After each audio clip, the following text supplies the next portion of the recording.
Olá, seja bem-vindo à nossa videoaula 4 do nosso curso Regulação e Avaliação Institucional do módulo 2, no qual nós trataremos da Comissão Própria de Avaliação, CPA. Ainda retomando, a Lei 10.861, lembra que eu falei para vocês que a Lei 10.861 era a Lei Macro, a Lei dos Sinais, que, quando falar de avaliação, lembre-se da Lei 10.861. Essa lei, ela, lá no artigo 11, a gente destaca aqui o artigo 11, que diz que cada instituição de ensino pública ou privada, ela deve constituir uma comissão própria de avaliação, que é a CPA, Então, as diretrizes é que, que o dirigente máximo da instituição de ensino superior, ele deve instituir uma comissão, e essa comissão, ela deve ter representação de todos os segmentos da sociedade civil organizada, vedando uma composição que privilegie maioria absoluta de um dos segmentos. Então, e lembrando também que a CPA, ela tem atuação autônoma dentro da instituição, ela não está vinculada a nenhum departamento, ela não está vinculada à reitoria, ela não está subordinada à reitoria, nem a nenhuma direção, nenhuma superintendência, nenhuma pró-reitoria. Então, ela tem atuação autônoma referente aos conselhos e demais órgãos colegiados da instituição. Na UFRB, a CPA, ela foi instituída através da portaria número 05 de 2009, para coordenar, planejar, implantar e desenvolver ações de autoavaliação institucional conforme os parâmetros estabelecidos na Lei 10.861, que é a Lei dos Sinais. Na UFRB, a CPA está composta por centros de ensino, então, de cada centro de ensino tem 2 docentes, 2 técnicos, 2 discentes e 1 membro da sociedade civil.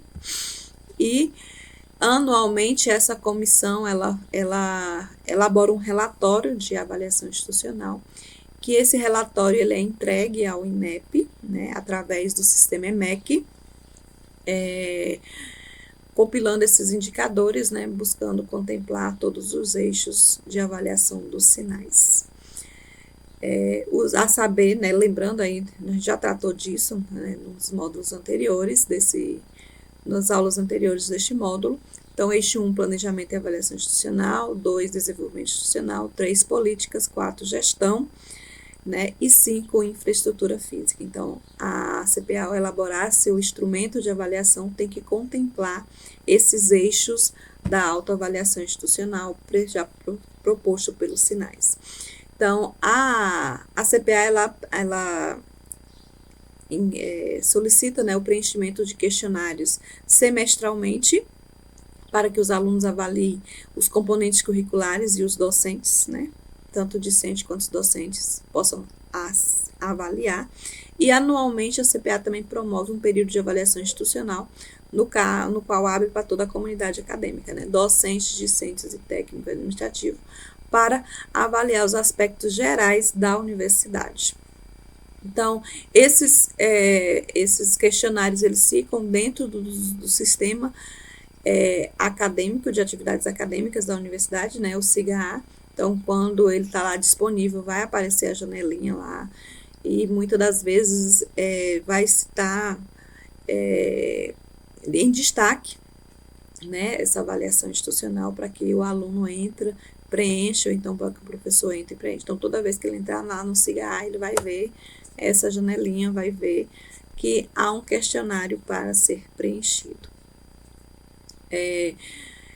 Esses questionários respondidos servem de base para o relatório de avaliação institucional, que é aquele relatório que é entregue ao INEP através do sistema EMEC, e também serve para devolutivos de curso, que é um documento enviado semestralmente aos coordenadores com as informações coletadas junto à comunidade acadêmica a respeito do curso específico.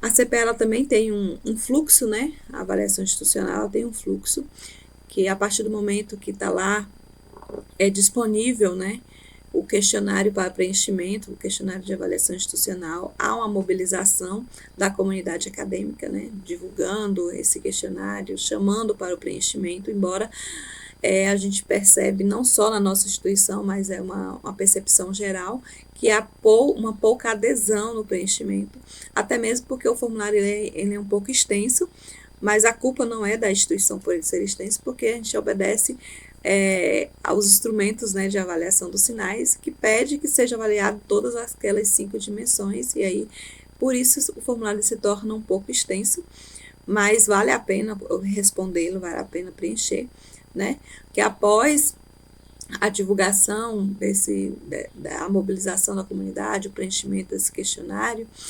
é feita a consolidação dessas informações para os relatórios gerais e os relatórios específicos de curso.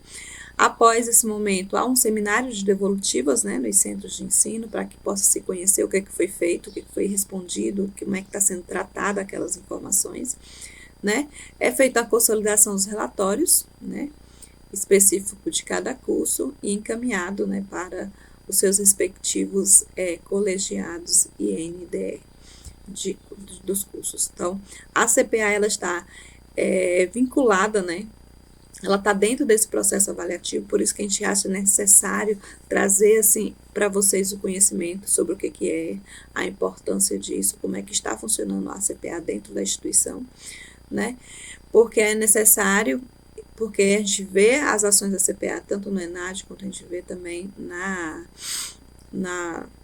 no IGC e no CPC dos nossos cursos, os planos de ação dos cursos, né, e o PDI tem que haver uma integração para que possa também os nossos planos gerenciais contemplar o que a CPA está trazendo aí para cada um de nós. E aí, tentando fazer para vocês uma correlação entre CPA e avaliação em loco, a gente destaca aqui para vocês o indicador 1.13, que diz assim, a gestão do curso e os processos, a gestão do curso e os processos de avaliação interna e externa, né? Então, ele vai perguntar, esse indicador vai verificar se, né, a gestão do curso não é realizada utilizando-se os resultados da CPA, né? Considerando, ou se a gestão do curso é realizada considerando, ou se a gestão do curso é realizada utilizando-se, aprimorando desses resultados, ou se ela se apropria dessa evidência, ou se há a existência de que ela não que é realizada. Então, não basta só existir a CPA, não basta só a CPA fazer os relatórios, encaminhar para o INEP e também para as coordenações de curso. Os avaliadores vão querer atestar se esses relatórios estão sendo utilizados pela coordenação do curso, pelo INEP do curso, se aquelas deficiências apontadas para os alunos estão sendo tratadas e se há a existência da evidência disso no curso. Então, uma vez que isso fica comprovado, a avaliação do curso se torna mais positiva nesse indicador 1.13. E aqui a gente traz em destaque um curso, por exemplo, a gente não vai citar aqui nomes, né, qual for o curso, mas um curso que teve conceito insatisfatório. E eu digo para vocês, a CPA ela existe, ela faz os relatórios, tanto o geral quanto o individual por curso, e encaminha, o procedimento é o mesmo. Mas aí, quando a gente recebe uma avaliação de curso que não considera os relatórios da CPA, que não há evidências, aí a gente tira conceito 1. A CPA é a mesma, mas depende de como o coordenador do curso está tratando aqueles relatórios do curso. Então, aqui, ó, esse avaliador, eu trouxe aqui, eu destaquei, ele não apresentou o plano de melhoria, não se apropria do relatório gerado pela CPA, não utiliza na gestão, não existe diálogo entre o curso e a CPA, não encontramos evidências, né, não considera as diversas avaliações. Então, observe que o avaliador ele foi bem incisivo, ele buscou informações se a coordenação do curso utilizava ou não se dos relatórios da CPA. E aí aqui a gente traz para vocês uma nota satisfatória, né, onde fala que a coordenação atua conjuntamente com a CPA, com o corpo docente, né, implanta, então leva em consideração os resultados, são apresentados, há existência de autoavaliação periódica. Então, assim, Observe que a CPA é a mesma e a atuação da CPA acontece da mesma forma para todos os cursos dentro da universidade. Mas aí depende de como a gestão de cada curso utiliza-se desses relatórios. Então, uma tirou o conceito 1 e a outra tirou o conceito 5, sendo que o trabalho que a CPA faz é o mesmo nos dois casos. E aí vai depender muito do protagonismo da coordenação do curso na utilização desses resultados dentro do curso. Porque se a CPA avalia a gestão da universidade, avalia o corpo docente da universidade, avalia a infraestrutura da universidade, a coordenação, a NDE do curso, ela precisa se apropriar-se desses resultados para saber quais são as ações de melhoria que eles possa fazer e até mesmo possa dialogar com a direção do centro, com a reitoria, em busca de melhorias para aquele curso, utilizando-se dos resultados do relatório da CPA. E aí, para poder evidenciar a atuação da CPA nesse indicador 1.13, eles pedem, né, existe portaria da CPA? Existe, né? Qual é a composição? Tem atas de reuniões? Aí pede qual é o plano de trabalho do coordenador? No plano de trabalho do coordenador reflete o relatório da CPA? Há uma ata discutindo o relatório da CPA, do colegiado do curso, do NDE do curso? Então, isso são formas de evidenciar que há uma integração entre os resultados da CPA e a gestão de cada curso. E da mesma forma, a gente faz uma correlação entre a CPA e o questionário do estudante lá do ENAD. E aí a gente chama atenção por uma questão bem interessante que tem me chamado a atenção e tem me inquietado, e essa inquietação eu tenho levado para as coordenações de curso, é que a gente fez aqui um gráfico comparativo, quando o aluno responde o questionário do estudante do ENAD, quando o aluno responde o questionário da CPA, no que se trata a infraestrutura sala de aula. Então, quando pergunta se a infraestrutura de sala de aula é adequada ou não,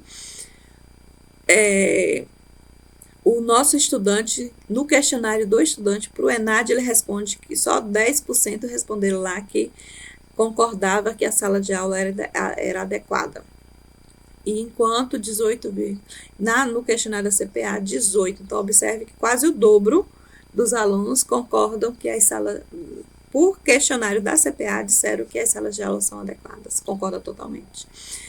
Aí tem aqui, novamente, né, no questionário do estudante do ENAD, só 10 disseram que concordam, enquanto 25 no questionário da CPA disseram que concordam.